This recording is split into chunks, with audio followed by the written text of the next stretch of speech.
Hey guys, it's Tiny Tom Logan back with another video for you. Today, this is a video that I've been sat on for a little while because on the 2nd of November I went to a seminar in London which is held by Asus to introduce a lot of the new technologies that are coming through with the new 1155 socket boards, the P67 chipset, you know, everything that Asus are going to be doing with all these new things that they've got to offer. Now, the reason why I've not been able to publish the video before this is because Asus had an internal NDA that we weren't allowed to go live until today, basically. But I need to also clarify there's a lot of things that I can't talk about yet because of an Intel NDA. The 1155 NDA lift is technically going to be the 9th of January 2011, so we've got a lot of time to wait. But boards are already trickling through. If you have a look in my channel, I'm actually going to be uploading a separate video hands-on with a P8 P67 Deluxe, which I've got to the side there, and there will be other boards coming. But this video is going to be about the Maximus 4 Extreme and the P67 Sabertooth, which are one of a few boards that I got to see at the seminar, and also a quick look at the EFI BIOS.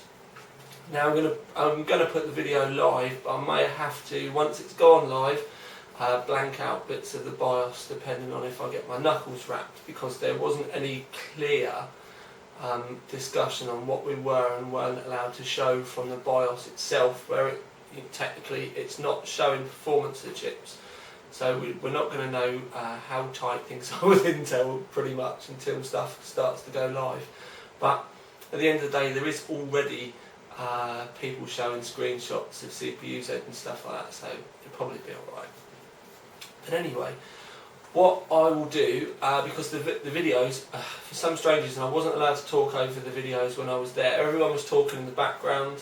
And I did make one where I was explaining bits, and I got asked not to.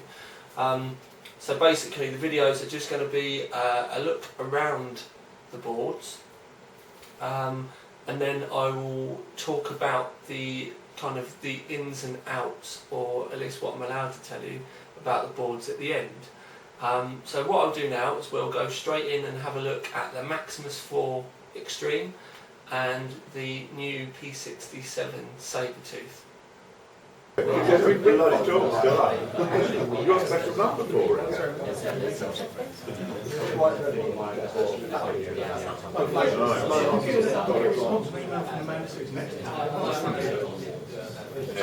It's interesting. Oh, really? The extreme. Although I remember at one point I had sorry. Yeah.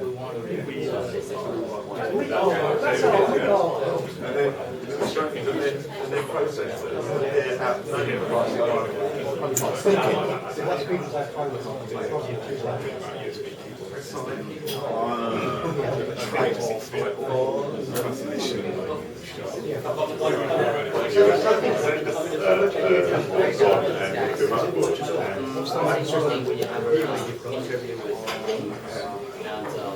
Gamer basically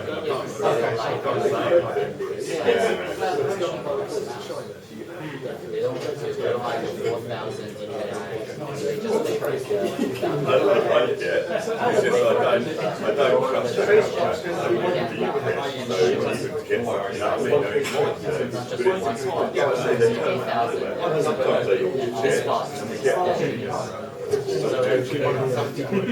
get nearest to your cargo, we find the page mountains, the email him and nothing. We'll send you a 1080.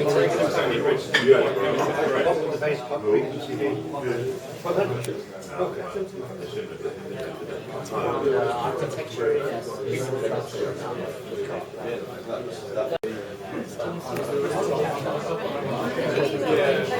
Yeah. going to say, it must be some way of separating out the clocks. I'm surprised. You might have to actually the clock turns back into it. Are we talking city property? Yeah, I'm with you.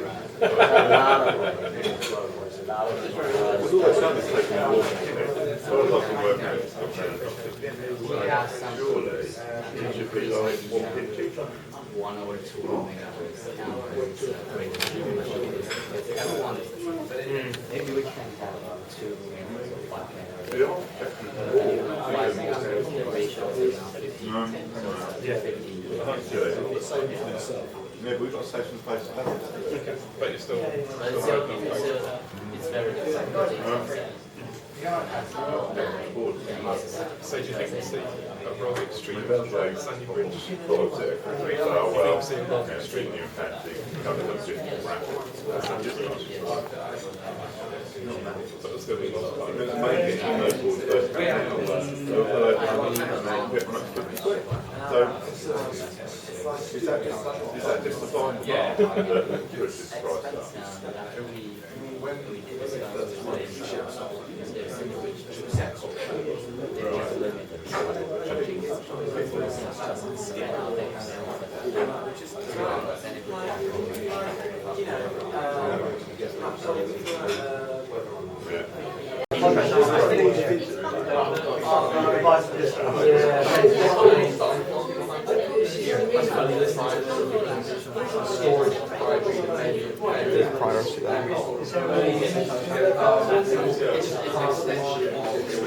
They're going to advanced. Going to the tweaker.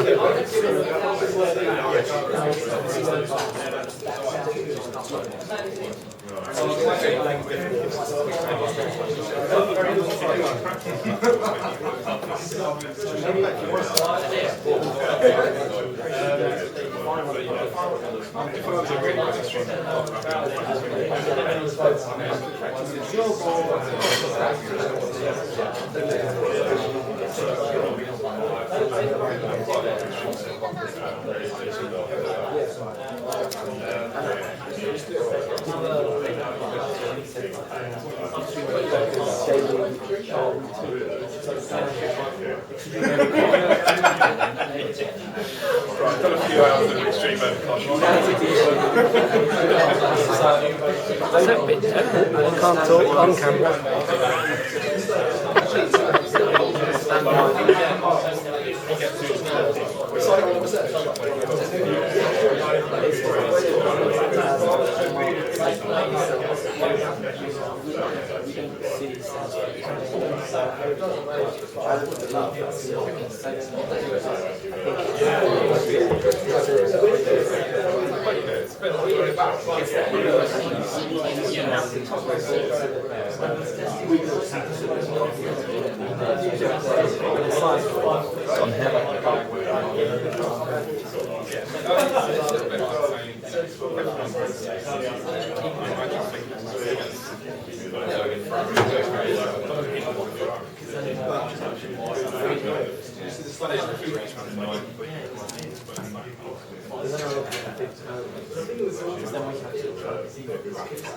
Stop there a sec.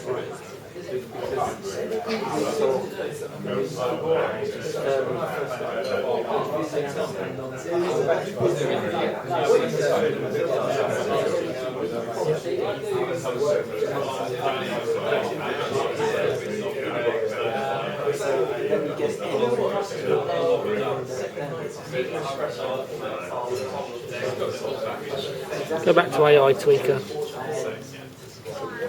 Just go through those again.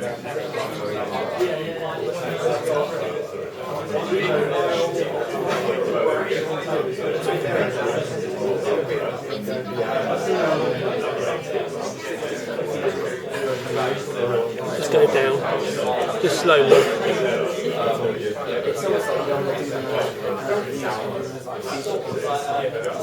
You go into CPU power management. It's the K series, isn't it? So can I adjust that? How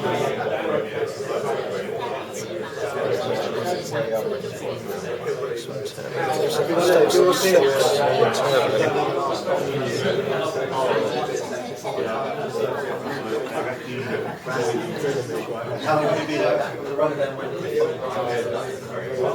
1 week? That's fine. Yeah. Where have you been? Yeah. Just let me.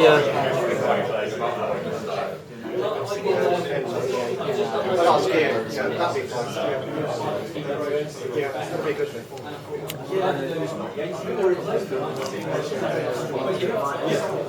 Yes.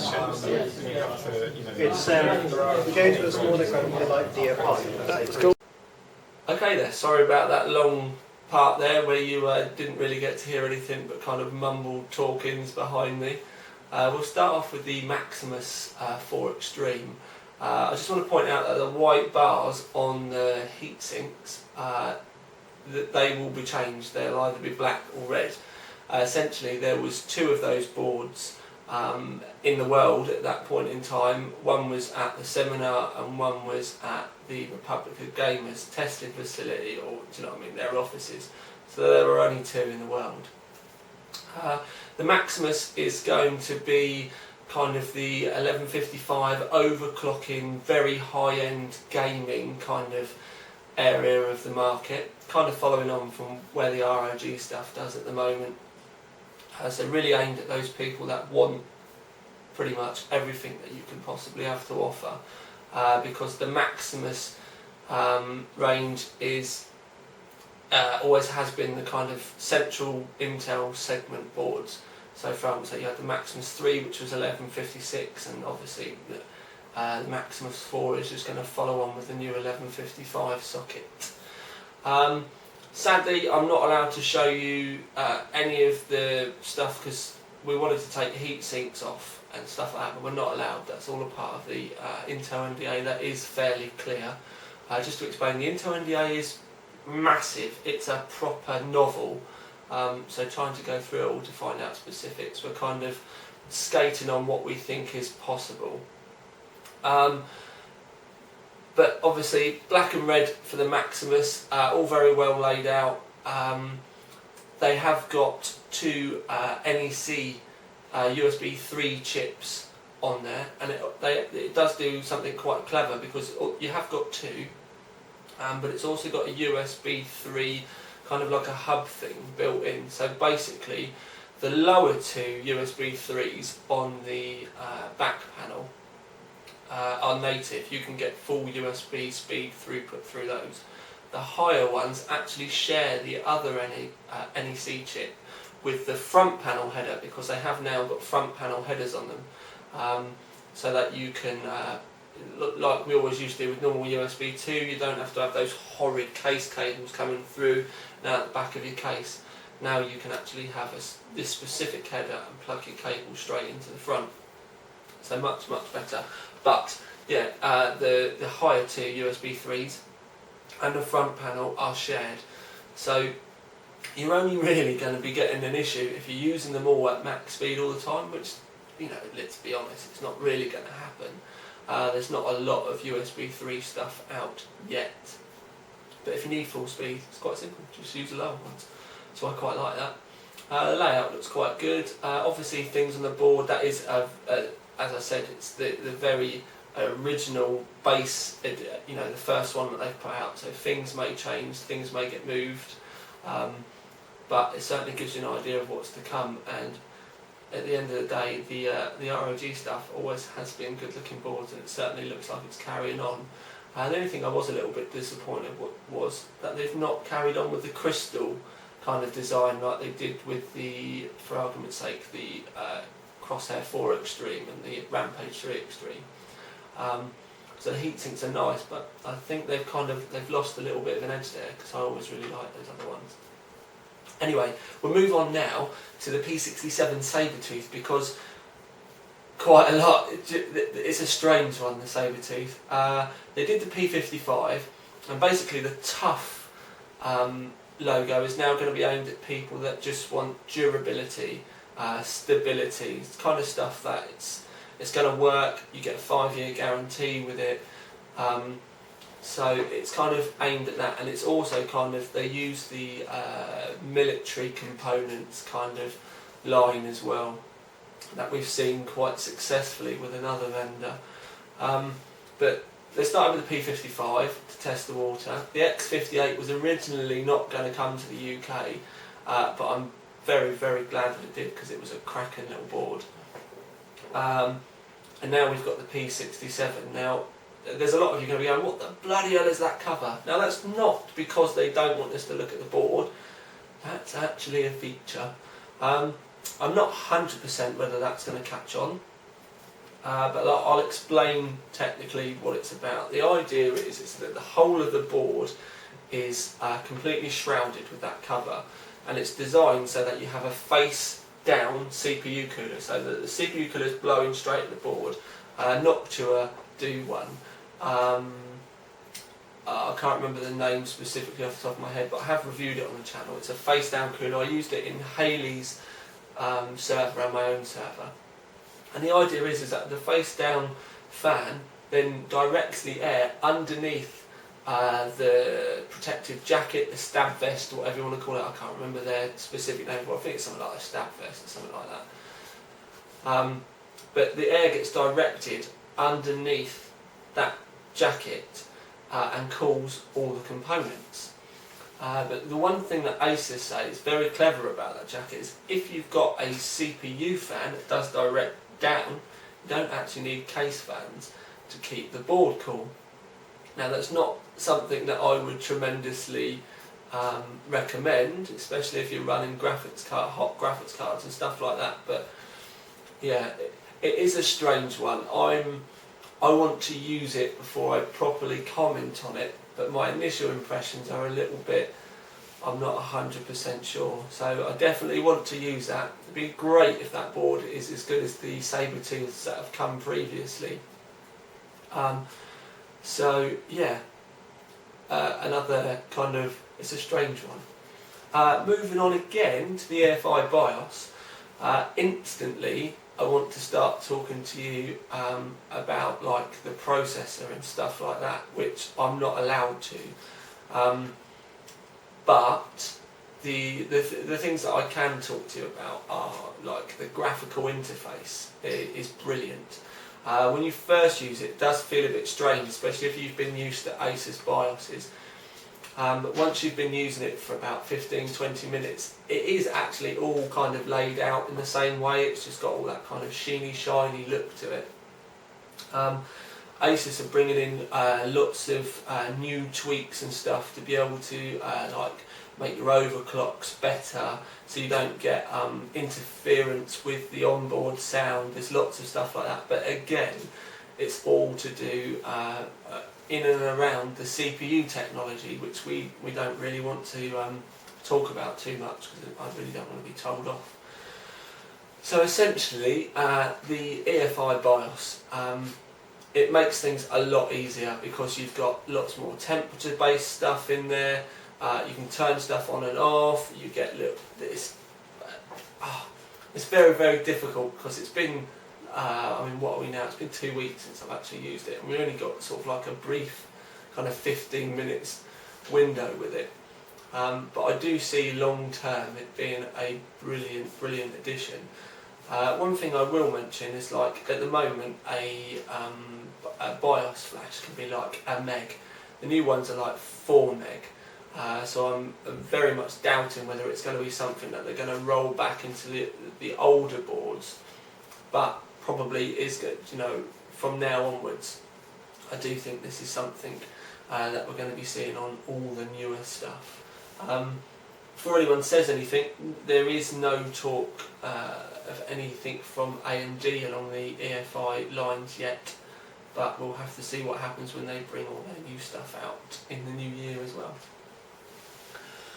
So the video, or at least my side of this video, is very kind of cagey and stuff, because as I explained, I'm just trying to tread very carefully around the areas that I am allowed to talk about at the moment, and I didn't want to rabble on and then have to edit so much of the video out, because it was all stuff that people didn't want me to talk about. or worst case scenario, have to take in all the sound off the YouTube video because I've said too much. So I'm going to leave it there. So it's literally just for you guys to have a first look at the stuff that is going to be coming through. And as I said previously, please take a look at the channel, because I am going to be doing videos straight after this. As this is uploaded, I'm going to be doing the video for the other one. But it's the Asus P67 Deluxe. In fact, I'll show you the box. The Asus P67 Deluxe. And I'll be doing that video straight after this one. So if you're interested, make sure you go and have a look for that. But for now, at least, with a strange video, but just a video that I did want to share with all you lot. This is Tiny Tom Logan.